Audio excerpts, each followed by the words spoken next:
Welcome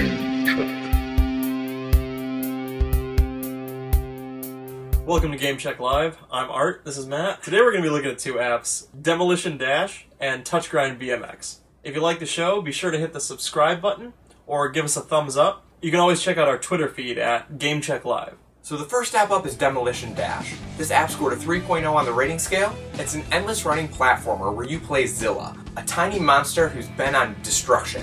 Your goal is to cause as much mayhem as possible through a total of 8 cities and 24 levels. As with most endless runners, you only get 2 options, jump and attack. You're trying to do as much destruction while fighting off the police. The game features 3 power-ups, one giving you endless jump, one giving you invulnerability, and one giving you super roar. The app also features game center achievements and unique challenges for each of the levels. So what did you think of Demolition Dash? I thought it was alright. There's a unique challenge for every level that you can overcome, which kind of added to the variety, but a lot of it gets kind of stale, I felt. Just kind of the same thing over and over, not a lot of variety. It is, and that's true. That's true with almost any endless runner, unfortunately. Which is an interesting point, because I think this game would have been better as just a standard platformer as opposed to an endless runner. It's got very colorful graphics, lots of different power-ups, some kind of stale enemies, boring enemies. There are 4 different types of enemies, but they're all essentially the same thing. And really, the game is going so fast that it just blazes by. You don't really get to enjoy the beautiful scenery that's all about. In fact, I really barely ever realized that I was in a unique city because I can barely pay attention to the landscape. I definitely agree with the speed. That's definitely true. You kind of zip through these so fast that the graphics are kind of wasted on you.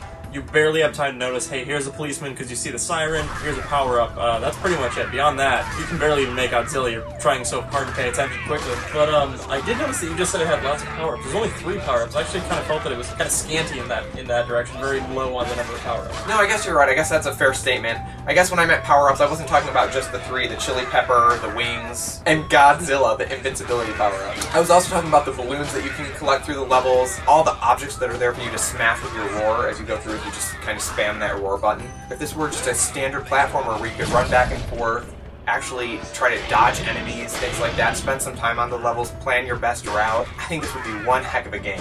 I agree completely. It's so fast that it detracts from the game itself, and the game itself is kind of simple, kind of just like a pick up and play kind of thing, but it is kind of fun to endlessly run and smash things. I mean, I'm sure we all played being a monster when we were kids, and it's still kind of fun today. Yeah, no, that is true. As far as an endless runner goes, though, I have to admit this game is a decent endless runner.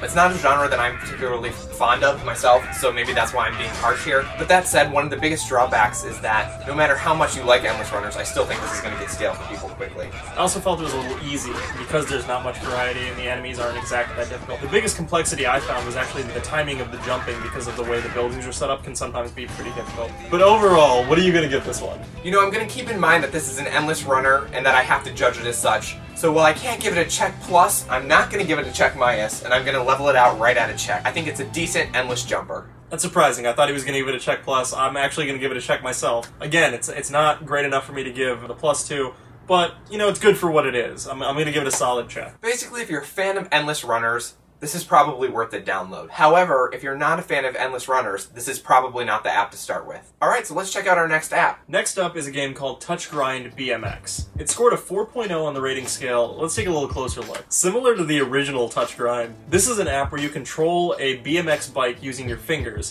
and ride the bike through brilliantly rendered levels, using true physics to accomplish tricks and accomplish achievements, which can help you unlock further levels and even different bikes. You can also earn medals and record and replay your runs, or even post them to YouTube or Facebook. So, what did you think? You know, I really enjoyed this app, and I'm not usually a fan of this type of game. So it was really enjoyable to get in there and see the beauty of the levels, manipulate tricks on the bike. There's a lot of variety, a lot of things you can do, and I think it's got a really kind of sophisticated control scheme with all the tricks you can do, the way you flip the bike, spin the handlebars, catch the bike. I really enjoyed this. And I think having a list of achievements to earn is really great icing on the cake here, something to strive for and keep you going. Yeah, I'm not really a fan of this kind of game, but this game is actually pretty enjoyable. The physics work well. The achievements do give you a goal as you play through the levels. The one thing that does annoy me, though, is that you have to accomplish achievements to get adrenaline, which is how you then unlock further levels in the game. So you have to play the first level several times before you can even think about going to the next level. Kind of like working to beat a boss in a game, except that there's no boss here. You just play the same level over and over until you master the tricks,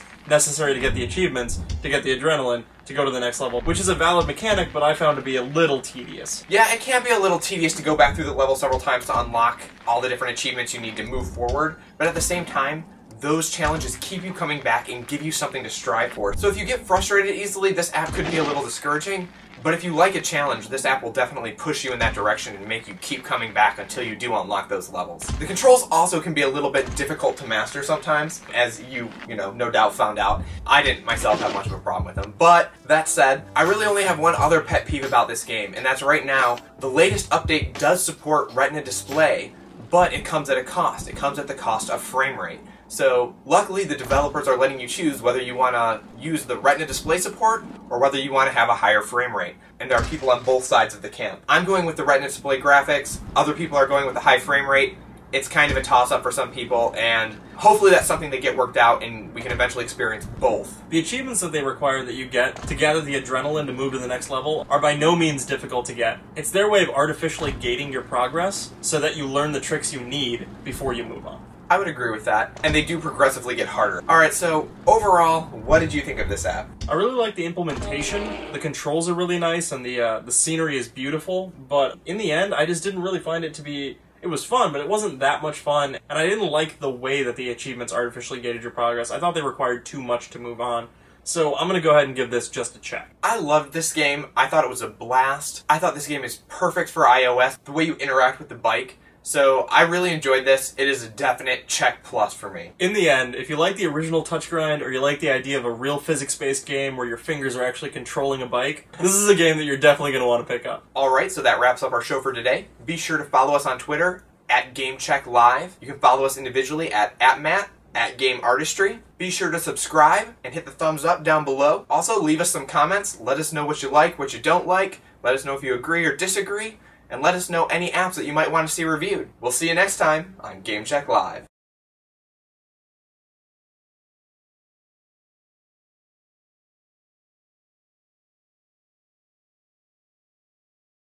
And me, Mario! Did that help?